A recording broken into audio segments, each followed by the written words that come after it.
Hey everybody, I've been telling a few people that I would do a video on how to hand feed um, birds, and these are actually my baby pigeons. I'm in my laundry room, so I'll be showing this process with these two little ones. You can tell they're hungry right now, but they're 3-week-old homing pigeons, and basically what I use to hand feed is this exact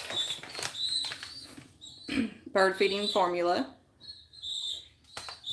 and it's very popular in the bird community of avians type birds that are um, exotics and doves. I have fed zebra finches with this formula. There's other species of birds that are going to need more of a protein that would probably do more like mealworms, and if you had some dog food on hand, you could soak it in some warm water and let it swell for about 30 minutes, and then you can put the dog food in their crawl, feed them that way. You just open their mouth and push it to the back. But anyway, these pigeons, I want y'all to see them, not me today. I'm still in my PJs. Okay. They are, like I said, 3 weeks old. I hand raised a pigeon about 5 years ago. When she was 9 months old, I brought her to my candle shop to make a commercial for the holidays. And I don't know what happened. I left her on the porch for 1 second, and when I came back, she was gone. And she never would leave my side, ever. They said she was actually trying to come into the shop. So anyway, long story short, her name was Rosey. I named my Jeep Rosey. And I've maybe tried once to hand raise again, and they went to a different home, at that time. A friend of mine that has pigeons and doves, and I just hadn't done it again. And this opportunity came up. I've not had the opportunity again to have some babies just to hand feed. So here they are. Okay, so what I'm doing is I'm mixing this formula. You want it to have not too thin, not too thick consistency. Too thin could give them scours, make them have diarrhea, and could, keep them from absorbing nutrients and stuff. This is probably a little thin, but it does, as it sits, it does kind of swell. So I think it's going to be fine for me to load my syringes. And I've done this for 3 weeks now. I've been doing this for 10 years, actually, hand feeding rescue birds, and I had zebra finches that I raised. So I'm kind of fast at it, but just remember, just take your time when you're starting out something new. I have warm water in this measuring cup. All of this is designated to bird feeding. I don't use it in my kitchen, but you want to fill these are curved syringes that I get at my local feed store. It's Mid-County Feed in Nederland, Texas, and I also get the exact formula there. They usually carry this size right here, but they had ran out, so I ordered a 5-pound bag off of Amazon, and it came, in a couple of days, so that was pretty awesome. Anyway, so your bird, I'm going to show y'all in a minute their crawl space. They have a crawl, which is kind of like their stomach. These curved syringes are perfect for hand feeding because you don't want to aim towards their lungs and get any of this into their lungs, because it could aspirate them, cause them to get pneumonia, and it could be fatal. So it's very important never to try to get any of it into their lungs. So I pretty much aim the curve towards me, and I'll kind of demonstrate that in a second, so that I make sure it goes straight to their crawl. I'm just loading these syringes, and this is a warm water bath. You want to always feed the bird when the bird is warm. You keep your babies warm, and I'll talk about that too more so in a second. But you don't ever want to feed them cold food either. It's not good for their digestion. I'm not really sure what all could come out of that. Maybe put them in the shop. They don't digest it well. Could be fatal. I just know it's not a good idea to feed them cold food. And then also, you want to make sure, just like human baby, we test their bottle milk on our wrist to make sure it's not too hot. You don't want to burn their little lungs, poor little babies. So please be careful. Take it slow as you're learning, and it will just become like second nature to you.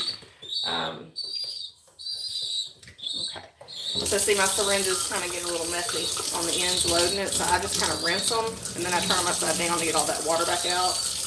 I'm going to let this run for a second and get hot again. I'm going to add to I'm going to refill this. Get it warm again. I'll set my little bowl aside. My syringes are in the measuring cup. And those are ready. This is the younger one right here. It was probably hatched days after this one. So it's always played catch up to this one. You can tell this one's a little more feathered out, but she's catching up. Of course, I named one of them Rosey, and the other one I named Pepper, the baby, the littlest one I named Pepper, because right on her tail, she's got black coming off of her tail. Okay, so now I set it inside the measuring cup. That way, it stays warm as I'm feeding them. Who wants to go first? Okay, so I'm aiming the syringe towards me, okay? So, and I'm going to just gently open the baby's mouth, and it actually opens for me because it knows what's happening here. And you want to slowly push. They've gotten so used to this. We've been doing this a while. Slowly push it in to their crawl.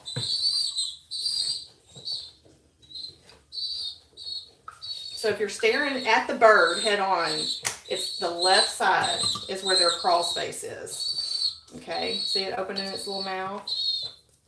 Good job. And I'm just barely pushing. You don't want to force it. And you want to also make sure there's no, I'm wiping its little face. They like to be clean. I'm also making sure there's no air. You don't want to ever push air. Okay, here's the big one. This is the other baby. Good job. Y'all are getting so good at that. You didn't even make a mess on your face. Here, I'll give you 2 in a row because the other one got 2 in a row. So their little nose is on top of their beak. And if you feel like you're both uncomfortable and something's not going right, stop. Just stop immediately and get a reset. Just start over and get comfortable again. Because the bird will know you're not comfortable. You know, they sense it. So, and then you may be pushing it into, you know, it just may not be going into the right space, and that could be scary too. I'm going to wipe your little face. Good job. Good job, little one. Open up. So anyway, their nostrils are on top of their beak. See, I'm stopping because I could tell that we weren't working in sync together. So we're going to start again. Facing the curve towards me. Hope y'all can see that okay. If y'all understand, just lay it facing towards you. Okay.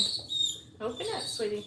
So I make sure I don't put my fingers over his nostrils because you want him to be able to breathe. Don't ever get water in their nostrils. Good job. Okay, big one's turn. Come on, Rosey. Let's get some more honey.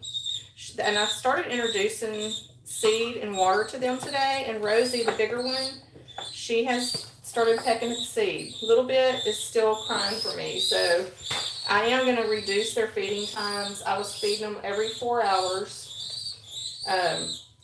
So I'm going to that was probably about 4 times a day. I'm going to go to about 3 times a day this week until I'm eventually not doing it at all. And they're eating seed and drinking water on their own. Come here, sweetheart. Oh, I forgot to show you the crawl. See how it looks like a balloon right now? This is their balloon. That's their little crawl. Okay. And the idea before you hand feed, that's Rosey girl.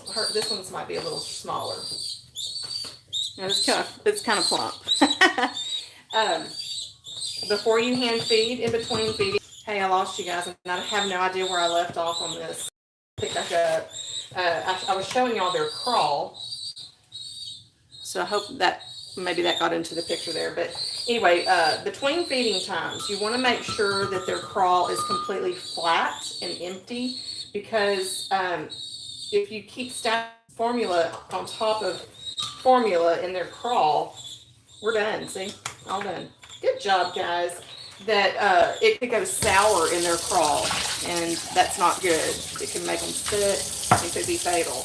So, you know, it's important that you time it pretty good. My little zebra finches, some of them were so tiny whenever I started hand feeding them. I'm talking like the size of my pinky fingernail, okay? I would have to feed them every 1.5 hours to 2 hours. And it was just like just a tiny amount.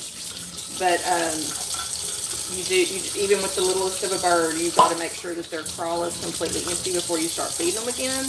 And you always want to mix your formula up ahead of time at the time of feeding. I mean, not ahead of time, don't get me wrong, but you always want to mix your formula um, when you're fixing to feed. You don't pre-mix it and store it in the fridge or anything like that, because you're going to have to bring it back to warm room temp, and it can go sour. So you always want to just make a fresh batch each time, and you will come to learn how much you need to mix. It comes with a scooper in the container. And I just know by feeding them, I started out the first week feeding them one scoop.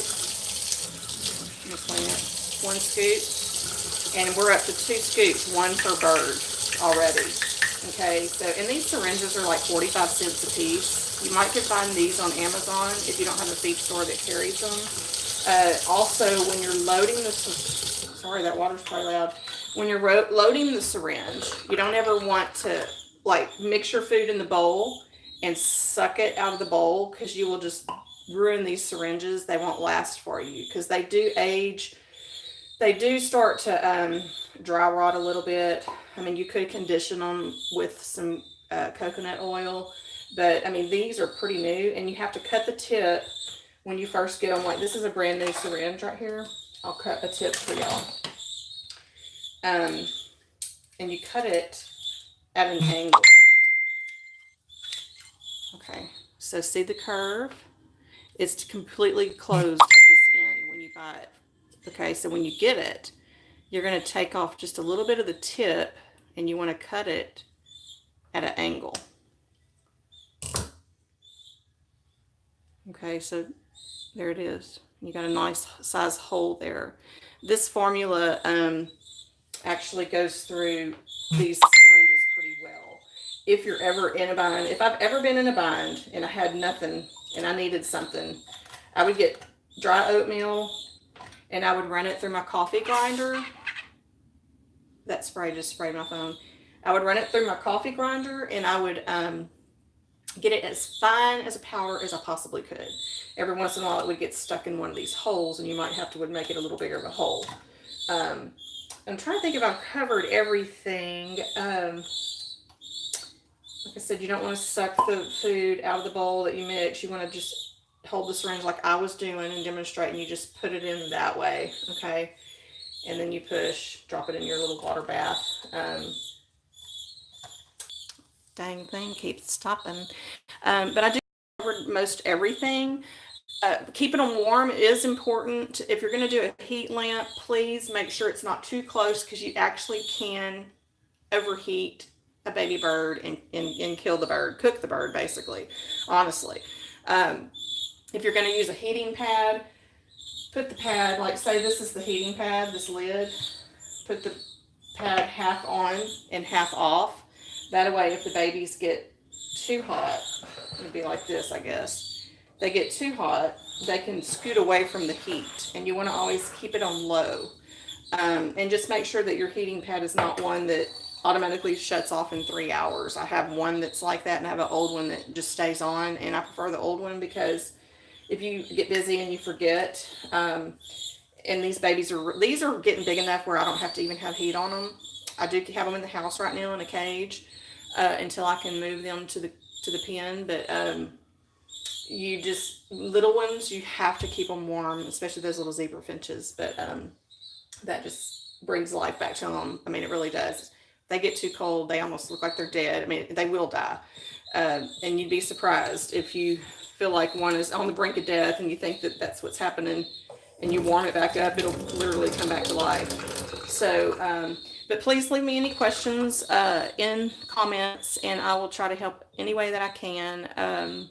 I hope this helps someone, and thank you for stopping by. Please like and subscribe and share.